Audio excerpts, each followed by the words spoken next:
Au nom du Père et du Fils et du Saint-Esprit, ainsi soit-il. Chers fidèles, dans ce troisième dimanche de Carême, l'Église nous propose encore une doctrine à partir de l'Évangile concernant les démons. Jésus qui chasse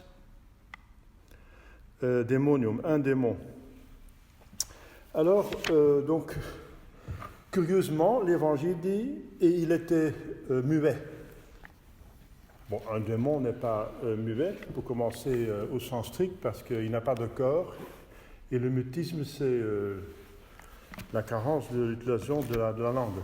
Il n'a pas de langue, donc qu'est-ce que ça veut dire ? Eh bien, vous avez compris que ce démon cause le mutisme chez sa victime. Et d'autres évangélistes disent, chez Matthieu 12, qu'il était en même temps aveugle.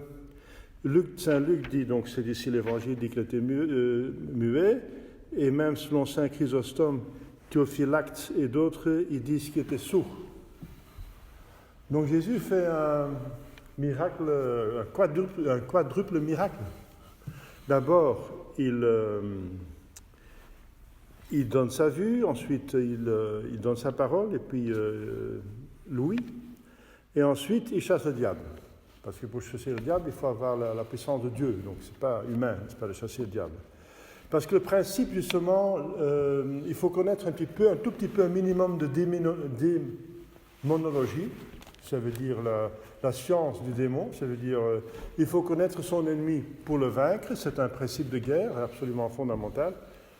Il faut connaître ses amis pour mieux se battre ensemble avec eux, il faut connaître Dieu, les saints, etc., les âmes du purgatoire, tout ce qui est à votre disposition pour vaincre, mais aussi l'ennemi pour mieux le vaincre.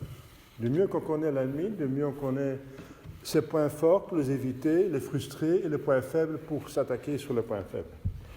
Eh bien, la démonologie nous apprend beaucoup de choses. Pour commencer, le principe, pour commencer, c'est que seul Dieu est plus fort que le démon. Seul Dieu. Il n'y a pas autre être dans l'univers qui est plus fort que le diable. Puisque lui-même, il est la plus haute créature. De nature, bien sûr. De nature. De nature, c'est un ange, donc il est plus fort qu'un homme, comme un homme est plus fort qu'un animal, quand il utilise bien ses talents, son intelligence, il est plus fort que n'importe quel animal. Même un éléphant, il est plus fort qu'un éléphant s'il utilise la technique, qu'il utilise son intelligence.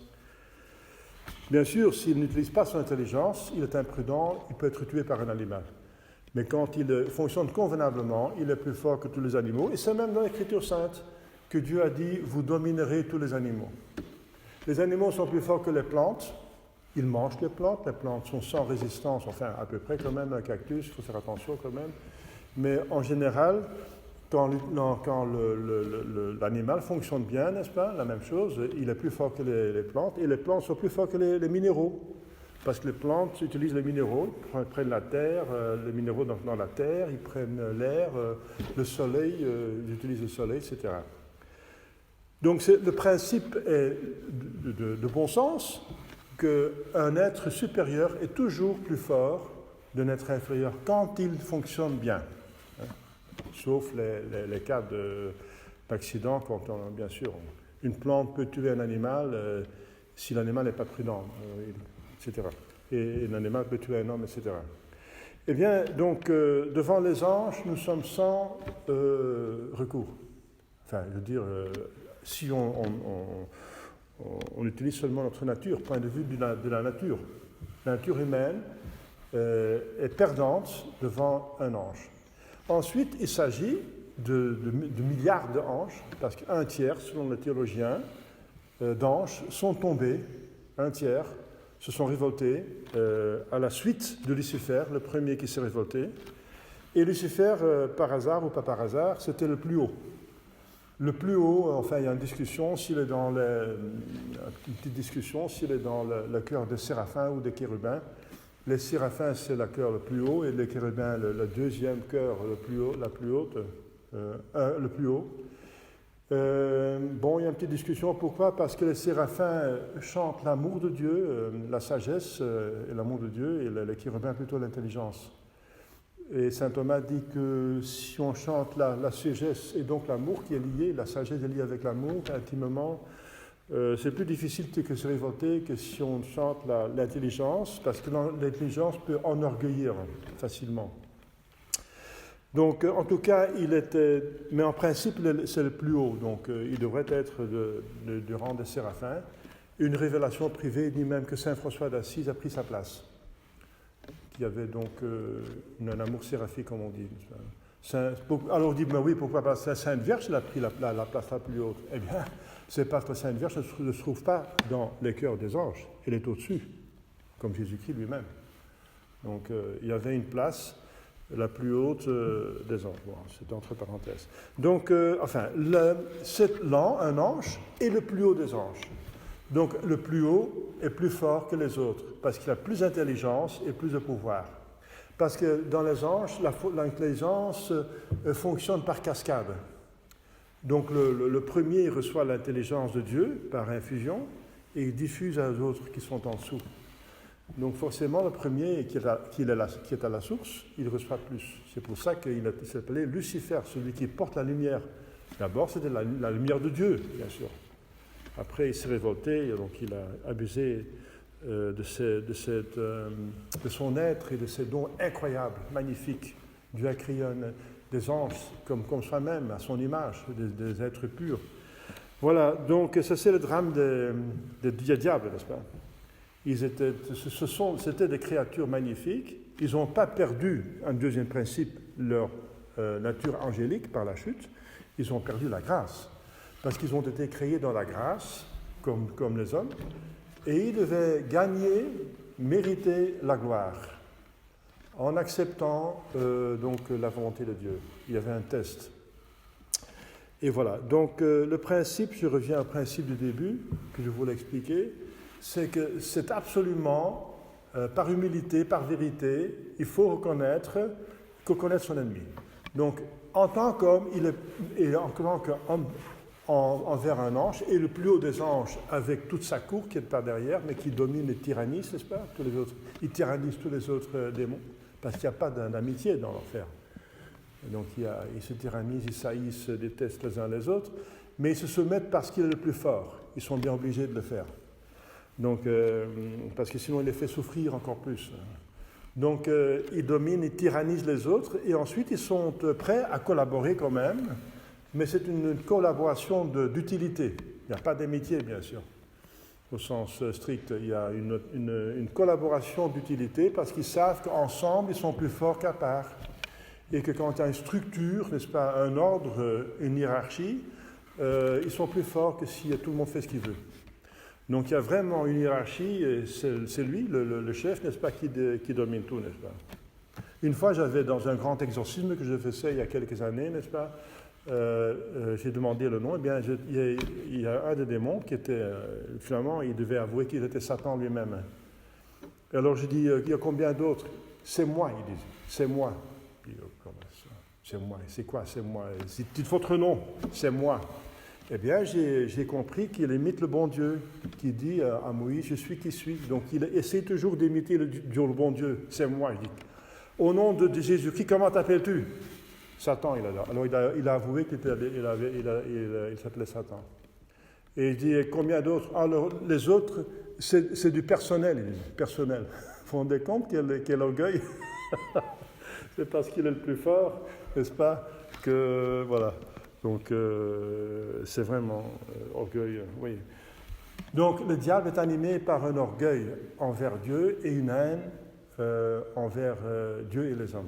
Et une jalousie envers les hommes. Donc, trois choses, des propriétés qui sont très dangereuses, n'est-ce pas, qui le motivent.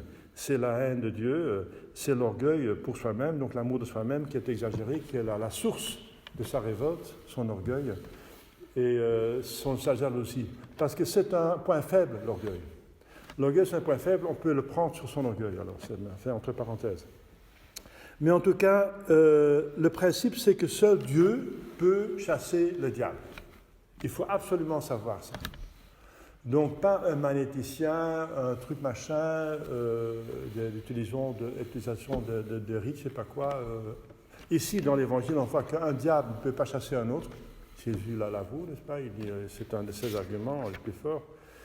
Sinon, enfin, il y a plusieurs d'autres raisons, parce que alors le règne est divisé en soi-même.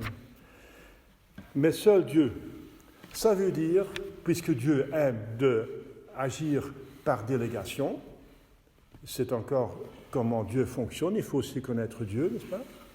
Dieu fonctionne par bonté, par perfection. Donc Dieu préfère d'agir par délégation. Bien sûr, il a organisé les créations et la rédemption. Ce sont les deux œuvres. Et dans les deux œuvres, il veut déléguer le plus possible à ses créatures par bonté. Et voilà, le mariage, c'est la délégation de la création. La création continue, ça veut dire pas des espèces. Quand l'Écriture sainte dit à la Genèse que Dieu ne crée plus, il a arrêté de créer. Saint Thomas dit qu'il a arrêté de créer des espèces, mais pas des individus. Des espèces, oui. Pas des individus, parce que chaque jour, il y a des enfants qui naissent, des nouvelles créatures. Et pour l'homme, il y a à chaque fois une création de l'âme. Donc la création a terminé des espèces, mais pas des individus. Eh bien, Dieu veut autant qu'il puisse déléguer la création aux hommes. Donc au mariage, pour la création de sa pièce maîtresse, c'est l'homme. Et pour la rédemption, c'est tous les hommes d'Église, quoi. Donc il a délégué, il a dit, c'est mieux pour vous que je m'en aille. Il a délégué toute son œuvre, l'application de son œuvre de rédemption à l'Église, animée par l'Esprit Saint. Voilà. Donc, qu'est-ce qui peut chasser le diable? Eh bien, seul Dieu, ça veut dire les hommes qui se mettent avec Dieu. Ça veut dire des saints personnages. On a vu même des femmes, Saint Hildegarde, chasser les démons par un simple signe de croix. Et les prêtres. Les prêtres, je dis les prêtres, je ne dis pas les évêques, même les exorcistes, parce que l'exorcisme, c'est même une prêtrise d'ordre mineur. C'est le troisième ordre mineur, l'exorcisa, qu'on reçoit. Donc on reçoit 7 ordres, le 7e étant la prêtrise. On a 6 ordres qu'on reçoit avant la prêtrise, comme vous savez. Eh bien, donc un prêtre qui se met avec Dieu. Mais alors encore, le prêtre qui fonctionne selon la volonté de Dieu. Il ne peut pas faire n'importe quoi. Donc il doit vraiment agir comme Dieu le veut pour chasser le démon. Pour encore être avec Dieu. Il ne suffit pas d'être ordonné, que le bon Dieu fait toujours ce que vous faites, il faut le faire convenablement. Par exemple, la consécration doit être faite convenablement. Donc les paroles doivent être les paroles justes, l'intention, etc. la matière. Alors, voilà, donc c'est des principes. On a tous plus ou moins maintenant, n'est-ce pas, à partir de 1844, n'est-ce pas, où Léon XIII a eu une vision que le diable a eu plus de force pour détruire l'Église, surtout les prêtres, mais l'Église. On a tous plus ou moins eu quand même déjà affaire avec le démon. La première attaque du démon, c'est la tentation. Tout le monde a été tenté déjà. Bien sûr, Saint Jacques dit on est tenté en premier lieu par ses propres concupiscences. Bien sûr. Mais les ennemis sont connexes. Ils travaillent ensemble. Donc le monde, la concupiscence, la triple concupiscence et le diable sont connectés. Le diable organise tout. C'est lui qui organise, qui inspire les hommes et qui utilise la concupiscence des hommes pour les tenter. Mais ils travaillent tous ensemble. Donc on est tenté par sa propre concupiscence, mais c'est le diable qui va encore mettre de l'huile sur le feu, comme on dit, n'est-ce pas? Il va vous mettre dans des circonstances, par exemple, où vous êtes invité à pécher sur votre point le plus faible. Donc il va organiser les circonstances. Alors,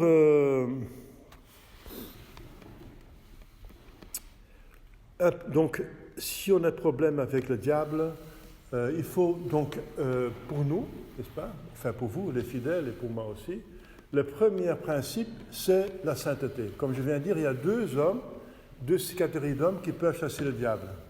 Eh bien, c'est les saints, puisqu'ils sont avec Dieu, ce sont des amis de Dieu auxquels Dieu obéit, parce qu'ils ont obéi à Dieu, Dieu obéit à eux. Donc c'est C'est pas parce que Dieu ne se laisse pas surmonter en générosité. Donc Dieu, au sens large, n'est-ce pas, il obéit, entre parenthèses,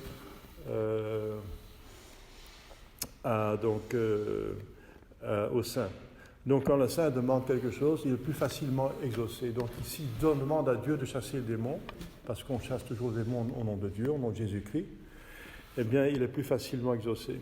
Donc il faut, premier principe, c'est que si on a un problème avec le diable, il faut se mettre, se mettre dans le dessein de Dieu. Quand Dieu permet un mal, c'est l'attaque du diable, c'est en vue d'un plus grand bien. Ça veut dire que nous exerçons les vertus, qu'on fait un effort supplémentaire pour acheminer vers la sainteté. Voilà. Donc c'est ça. Donc il faut se mettre à la sainteté. Donc la première chose qu'il faut faire, c'est se mettre en état de grâce. Comment chasser le diable si vous avez le diable dans l'âme? Pas possible. Vous êtes son enfant, son esclave. Par le péché mortel, on est esclave du démon. Donc la possession diabolique, c'est que le diable contrôle le cœur et que l'âme ne peut plus rien faire. Enfin, en ce moment, il ne peut plus rien faire puisque justement le diable est plus fort. C'est comme un carjacking, n'est-ce pas? Alors l'âme est comme le conducteur et la voiture c'est le cœur, mais quand le diable s'y met, n'est-ce pas, alors il vous lie, n'est-ce pas, sur votre chaise de passager, il prend le volant et c'est lui qui dirige le cœur. C'est la possession diabolique du cœur. Mais quand le cœur est possédé, pas forcément l'âme. L'âme peut être sainte. Il y a eu des saintes comme Myriam Baouardi. Oui, Baouardi s'appelait. Oui, c'est une sainte palestinienne qui était carmélite, qui a été possédée du diable pendant un certain temps, et sans sa faute. C'est une épreuve très pénible, parce qu'elle faisait des fautes pour qu'elle était punie, mais ce n'était pas elle qui les faisait. Alors après, l'évêque a compris que c'était la possession diabolique, mais ce n'est pas par sa faute. Oui. Donc il y a une différence entre l'âme et le corps. Ils sont unis, mais ils sont quand même distingués. Hein. C'est une grande distinction, parce que l'un c'est la matière et l'autre c'est l'esprit. Alors le diable, quand il y a une possession diabolique, il possède le corps, mais pas forcément l'âme. La possession de l'âme, ça se fait par le péché mortel, donc par volonté libre. Donc il y a un autre principe qui nous apprend, le diable a autant de force sur nous, réellement, qu'on lui donne. Attention, qu'on lui donne. Donc le diable, il peut aboyer comme un chien, n'est-ce pas, comme un léopard, faire du bruit, nous menacer, mais il est lié à une chaîne, ça veut dire la volonté de Dieu qui laisse aller jusque-là et pas plus loin. Parce qu'un autre principe dit qu'il ne peut pas faire plus que le bon Dieu lui a permis. Voilà. Il y a plusieurs principes pour comprendre comment il agit. Eh bien, donc, s'il ne peut pas aller plus loin que le bon Dieu permis, eh bien, il peut aboyer, faire du bruit, mais si on ne lui donne pas du crédit, il ne peut rien faire. Rien faire, absolument rien. Si on a un non résolu, il ne peut rien faire. Mais si on commence à douter, commence à dialoguer, comme Ève, commence à parler avec lui, le dialogue, c'est se mettre à égalité. Nous, on doit dominer les démons. On est au-dessus des démons, pas en tant que dans la nature, mais dans la grâce. La grâce est une participation à Dieu, et par la grâce, et par la gloire, et surtout par la grâce sur terre, on domine les démons. On en est au-dessus, on est plus fort avec Dieu, justement. Eh bien, donc, voilà. Donc, il faut acheminer vers la sainteté. De plus qu'on est saint, de plus qu'on a la force contre le démon. Deuxièmement, il faut utiliser tout ce qui vient de l'Église, parce que l'Église est animée par Dieu, par l'Esprit Saint, et les prêtres ont des pouvoirs de Dieu, reçus de Jésus-Christ, pour consacrer, bien sûr. La messe, c'est le plus grand exorcisme qui existe. Si une maison est infestée, eh bien, c'est parfois permis par l'évêque de faire, les diocésains, alors dans ce cas-là, de faire une messe là, dans ce lieu, si on ne peut pas par une simple prière, on a du mal à chasser le diable, en faisant une messe, c'est radical, littéralement. Par la messe, il est vaincu totalement, n'est-ce pas? Bien, mais ça s'applique à un lieu, mais pas à des personnes. Donc pour les personnes, il faut faire autre chose. Communier, oui, mais d'accord, mais pour communier, il faut qu'ils soient en état de grâce, qu'ils sont en état de grâce, qu'ils ont confessé, etc. Mais par la communion, on ne chasse pas forcément le diable. Il va diminuer en force, mais on ne chasse pas le diable avec la communion. Sauf si par une communion, on devient vraiment saint, ce qui est possible, n'est-ce pas? Voilà, donc le principe, c'est que l'Église aussi peut chasser le diable. Et c'est que Jésus dit, vos fils, par qui chassez le diable? Parce que c'était le fils des pharisiens, c'était des hommes de l'Église à l'époque, enfin l'Église dans l'Ancien Testament. Eh bien, chasser au nom de Yahvé le diable. C'est Salomon qui a développé les exorcismes. Ça vient de Salomon, il paraît. Le roi Salomon. Et après, donc il faut savoir ces principes. Chasser le diable par deux principes. La sainteté personnelle, c'est fondamental. Il faut d'abord se mettre en état de grâce et ensuite acheminer vers la sainteté. Encore plus qu'avant. Plus qu'avant. Ça, c'est le bien que le bon Dieu a en vue en laissant faire le diable. C'est que nous, on est obligés de s'appliquer à une plus grande sainteté. Voilà. Et c'est pour ça que Jésus dit, ne péchez plus pour que rien de plus grave vous arrive. Il dit ça ailleurs.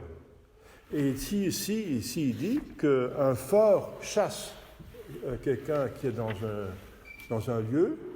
Le diable, il possède quelqu'un, donc, eh bien, il est chassé par le bon Dieu, mais il rôde, il cherche un autre lieu, et s'il ne se trouve pas, il va revenir, essayer de revenir, et quand il voit qu'il n'y a pas un plus fort qui garde le lieu ou la personne qu'il veut posséder, alors il va chercher cet autre diable, ils vont s'installer dedans, et la fin est pire que le début.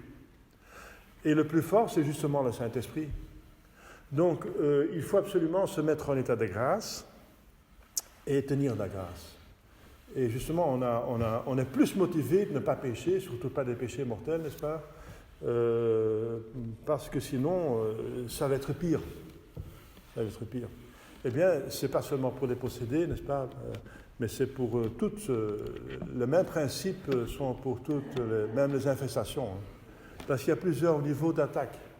Donc j'ai parlé de la tentation, tout le monde est tenté plus ou moins, et ça vient de nous-mêmes, bien sûr, la concupiscence, le monde qui nous invite à pécher, n'est-ce pas? C'est la structure des hommes qui organise le péché, mais aussi le démon, n'est-ce pas? On a un ange gardien, mais aussi un diable spécial qui est délégué par Lucifer, n'est-ce pas? Qui dit, toi, tu vas t'occuper de celui-là, parce que tu es spécialiste dans ce vice-là, etc.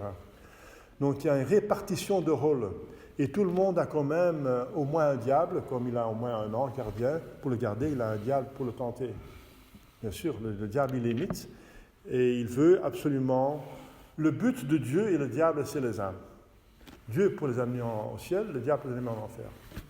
Et ça se fait par une organisation de toute une attaque, tout à fait structurée et stratégique. Eh bien, donc, chacun a son démon. Et Saint Pierre dit... Le diable rôde autour de nous, cherchant qui dévorer et où s'attaquer. Il cherche à chaque fois, tout le temps, jour et nuit, sans cesse, parce qu'il n'a pas de corps, donc il n'est jamais fatigué. Eh bien, il nous examine comment nous attaquer. Donc il faut être toujours à son qui-vive, n'est-ce pas? Toujours à son qui-vive, et il nous prend toujours sur les points faibles, bien sûr, c'est évident. Alors, donc il y a toute une tactique, n'est-ce pas, de connaissance, comment faire. Donc, fondamentalement, c'est l'acheminement vers la sainteté et utiliser tout ce qui vient de l'Église. Bien sûr, quand on est possédé, on demande un prêtre. Ça dépend de l'attaque des diables. La tentation, avec la tentation, on peut la rejeter.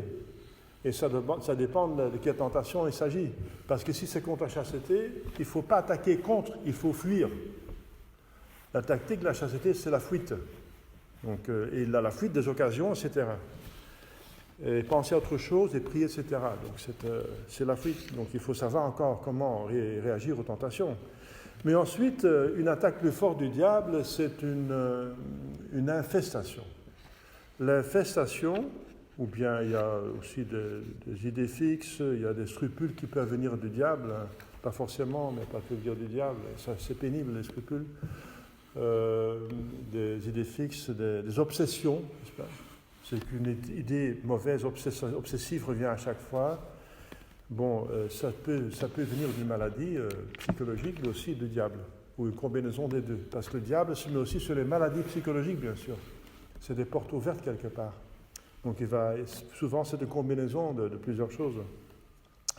Et ensuite, donc l'infestation, ce n'est pas une possession. Hein.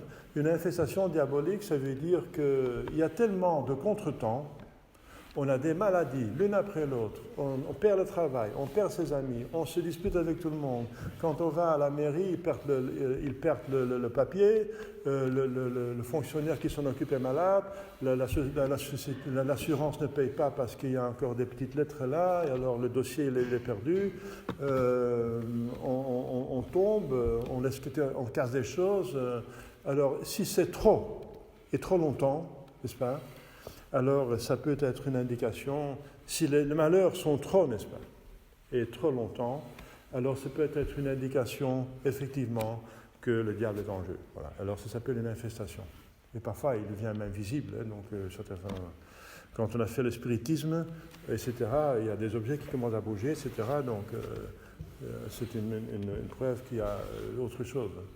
Donc, mais une infestation, c'est une action évidente du diable, négative bien sûr, parce que les âmes du purgatoire peuvent aussi se manifester, mais s'ils font du bien, ils ne font jamais du mal. Et donc, mais si c'est mauvais, si c'est vraiment, ça nuit, n'est-ce pas, ça casse des choses, alors ça vient du diable. Eh bien, contre l'infestation, il faut utiliser bien sûr la sainteté, etc., les prières, mais surtout les sacramentaux. Voilà, les sacramentaux. L'eau bénite, tout ce qui est béni. Tout ce qui est béni a 4 effets. Ça veut dire ça appelle la grâce de Dieu, ça diminue l'influence du diable, ça donne des grâces pour l'âme et des bienfaits pour le corps. Et ensuite, ça donne une grâce particulière. Par exemple, la bénédiction de la voiture, ça donne une grâce particulière de ne pas avoir des accidents, ou moins quand il y a un accident, que le corps n'est pas gravement lésé. Voilà. Donc, il y a l'utiliser surtout les sacramentaux. Alors, tout ce qui est béni est utile. Il faut laisser bénir le plus possible et utiliser. Bien sûr, il y a des sacramentaux qui ont plus de force contre le diable parce qu'ils ont un exorcisme. Par exemple, la reine des sacramentaux, c'est l'eau des rois mages. Parce que l'eau des rois mages, c'est le seul sacramental qui porte l'exorcisme de Léon XIII. Porte l'exorcisme de Léon XIII. Donc c'est bien sûr une eau bénite ordinaire, enfin... oui, le dimanche, qu'on utilise le dimanche, normalement elle est bénie le dimanche avant la messe. L'eau bénite que vous connaissez porte aussi un exorcisme. Mais celle de l'eau de roi mage porte l'exorcisme ordinaire plus l'exorcisme de Léon XIII. Et entre autres choses, la litanie de tous les saints, le Benedictus, les psaumes de la victoire de Jérusalem sur ses ennemis. Donc plusieurs prières ont pris presque plus qu'une lumière là-dessus. Donc, mais par exemple, il y a aussi de l'huile, n'est-ce pas, de l'huile qui peut être bénie spécialement avec un exorcisme. Le sel que le prêtre bénit un exorcise pour utiliser pour faire l'eau bénite peut être aussi utilisé pour autre chose. Donc il y a la médaille de Saint-Benoît, n'est-ce pas, elle est très bien, n'est-ce pas, pour protéger contre le diable parce qu'elle porte des exorcismes. Je dois dire des sacramentaux que les ennemis de l'Église, la franc-maçonnerie et surtout la franc-maçonnerie italienne, parce qu'il est marqué sur les objets Made in Italy, et les Italiens sont connus, sont spécialisés pour casser l'Église, bien sûr, parce que les francs-maçons sont encore organisés entre eux. Il y en a ceux qui s'occupent de l'or, l'autre de l'industrie des armes, n'est-ce pas, l'autre de la pharmaceutique, l'autre des banques, n'est-ce pas, contrôler les banques nationales, etc. Eh bien, il y a une famille qui s'occupe de l'infiltration dans l'Église. C'est les Carbonari, n'est-ce pas? Eh bien, ils sont en Italie, parce que justement, Rome est en Italie, c'est le centre est en Italie. Donc, c'est surtout les francs-maçons italiens qui sont spécialisés dans l'infiltration dans l'Église. Eh bien, ce n'est pas par hasard que c'est Made in Italy, des sacramentaux qui sont satanisés. Voilà, satanisés. Les plus connus, c'est les chapelets en plastique, n'est-ce pas, où derrière Jésus, il y a un serpent qui rampe, et sa tête se trouve derrière la tête de Jésus. Ensuite, dans les 4 coins, il y a un pentagone, n'est-ce pas, avec ce qui est en bas est avec la pointe en bas, c'est ce qui signifie dans l'ésotérisme Lucifer. Mais il y a un acheminement, n'est-ce pas? Il y en a qui ont quelques symboles, mais pas tout, et donc c'est de plus en plus. Et c'est bien caché. Et alors, ils mettent dans le pentagone, dans les 4 pentagones, un soleil, ce qui vient rien faire là-dedans, puisque la croix, ça appartient au mystère douloureux, et le soleil, et pourtant qu'il peut signifier Dieu, n'est-ce pas, il appartient plutôt au mystère glorieux, et ça vient rien faire, et pour eux, ça veut dire autre chose. Et ensuite, il y a un rayonnement qui se met autour du soleil, et ensuite, il reçoit 2 cornes. Alors, on sait ce que c'est, n'est-ce pas? Ça veut dire un soleil avec 2 cornes, c'est le diable, bien sûr. Donc, et puisque les sacramentaux, comme les sacrements sont essentiellement des symboles, quand on change le symbole, on corrompt le symbole, alors il ne marche plus. Même si on met une bénédiction dessus, ça ne marche plus, puisqu'il y a quelque chose qui manque à son essence. Donc ils savent très bien ce qu'ils font. La même chose avec la médaille miraculeuse, n'est-ce pas? La Vierge qui se trouve devant, n'est-ce pas, normalement, originalement, qui a été donnée à Sainte Catherine Labouré, on ne voit pas son genou. Elle se tient droite. Mais là, sur certaines médailles, on commence à voir son genou, comme elle met son genou en avant, comme des statues grecques, n'est-ce pas? C'est pour l'esthétisme, mais la Sainte Vierge ne montre pas son genou, ça n'a rien à voir. Et ensuite, elle se trouve normalement sur un globe où il rampe un serpent qu'elle écrase. Eh bien, on ne voit plus bien le serpent, on ne voit plus le serpent finalement. Ensuite, quand on tourne la médaille, ça devient pire.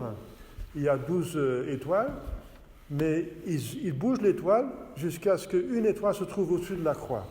Et les étoiles, ça signifie aussi, beaucoup de choses, mais aussi les anges. Et l'ange qui se trouve au-dessus de Jésus, bien sûr, on a compris que c'est Lucifer, qui se met au-dessus de Jésus-Christ.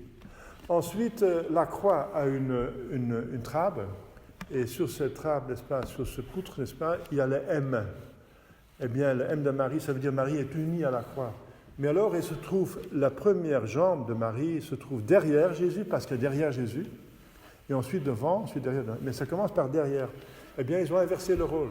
Ils ont mis devant, derrière, devant. Inverser le rôle, c'est typique pour le diable, pour renverser le rôle, pour frustrer la théologie que Marie est soumise et reçoit ses mérites par Jésus-Christ, et pas par elle-même. Tout est par Jésus-Christ. Tout vient par la croix, même Marie. Ensuite, Marie se tient, donc le M est debout, n'est-ce pas? Stabat Mater Dolorosa, stabat. Mais alors, elle est courbée, n'est-ce pas? Elle n'a plus un pilier qui se trouve, mais qui est enfoncé, n'est-ce pas? Qui se tient comme affaissé, n'est-ce pas? Qui a plus de force, le M. Et ensuite, les deux cœurs qui sont en dessous deviennent ça dépend de la médaille, parce qu'il y a plusieurs étapes, deviennent des triangles renversés. Hein. Et ensuite, le feu qui montre le feu divin, l'amour divin, devient des têtes de démons, carrément. Et ensuite, les glaives qui transpercent Marie ne transpercent plus, mais ils passent par derrière. Donc la Vierge ne souffre pas, donc elle ne mérite plus. Et ensuite, au-dessus de la croix, c'est le comble, il y a 2 cornes qui se placent. Bon, alors on sait ce que c'est. Donc vous comprenez que cette médaille miraculeuse n'est plus miraculeuse. Donc elle est totalement frustrée, n'est-ce pas? Les symboles sont cassés, n'est-ce pas, de manière subtile, satanisés même. C'est le diable qui aime plutôt exalter que le bon Dieu et la Sainte Vierge, et que ça fonctionne plus. De plus, il y a des spécialistes, un exorciste sud-américain, qui a trouvé que ces médailles sont même infestées. Donc ils sont incantés, il y a des satanistes qui ont sur certaines médailles, ils ont fait un rite pour qu'ils mettent même du mal. Donc il ne faut même pas les toucher. Il faut les prendre avec 2 bâtons et les enterrer, c'est ce qu'il faut faire. Il ne faut pas mettre quelque part, mais enterrer. Parce que l'enterrement, ça signifie que c'est mort. Donc, l'enterrement, c'est la meilleure chose qu'on peut faire. Par exemple, brûler le plastique, on peut le faire, mais c'est moins bon que l'enterrer. Parce que brûler, le diable peut être interprété ça par un sacrifice qu'on lui fait. Donc il faut l'enterrement, c'est casser la chose en pièces, et enterrer, c'est la meilleure façon pour neutraliser une incantation, une influence diabolique. Bien, je vais m'arrêter ici. J'ai donné quelques principes, n'est-ce pas, pour vaincre le diable. Pour vaincre son ennemi, il faut le connaître. Il ne faut bien sûr, pas s'occuper trop du diable non plus. Parce que si on s'occupe trop du diable, on le rend intéressant et c'est pas le but. Il faut s'occuper de Dieu. Il faut essayer de connaître Dieu le plus possible pour mieux l'aimer, et c'est ça. On s'occupe de Dieu. Mais il faut un minimum de connaissance tactique du diable pour se protéger, bien sûr. Il faut savoir que Dieu, le seul qui est plus fort, c'est Dieu. Ça, c'est fondamental. Et le plus grand bien que Dieu a en vue, c'est la sainteté. Voilà, on est obligé, quand on est l'avantage que si quelqu'un est infesté ou possédé ou même embêté, taquiné, donc embêté par le diable, c'est qu'il est obligé, c'est une magnifique obligation, de plus encore faire des efforts pour la sainteté. C'est ce que je vous souhaite, n'est-ce pas? Mettez-vous avec la Sainte Vierge, n'est-ce pas, qui c'est elle qui va écraser le diable. La dévotion à Marie, bien sûr, c'est la meilleure façon pour devenir saint. Au nom du Père et du Fils et du Saint-Esprit, ainsi soit-il.